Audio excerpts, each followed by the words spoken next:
Hi guys, so we've been talking about the Civil Rights Movement, and we talked about Freedom Summer and the Freedom Riders. We've talked about the sit-ins and the many court cases and desegregation, and all of that leads us to here, Memphis, Tennessee.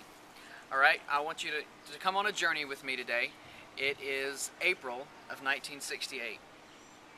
After all of those things that we just discussed, the Civil Rights Movement continues, and it brings us to here, the Lorraine Motel and room 306.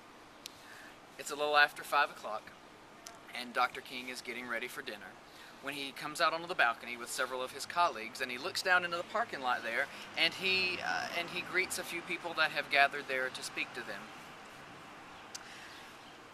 When a lone shot rings out, Dr. King falls to the floor of the balcony,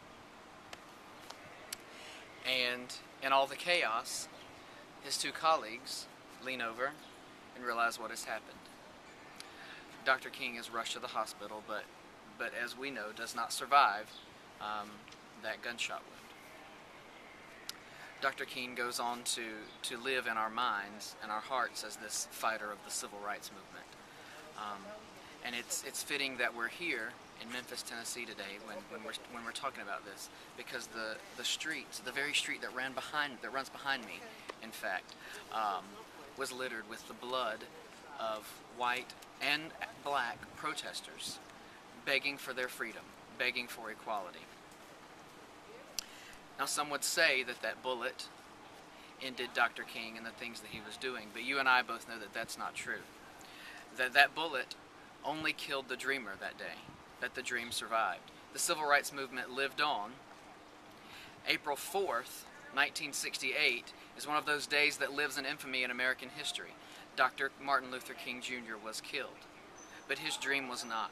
The Civil Rights Movement lived on, and it lives on today here in Memphis, Tennessee.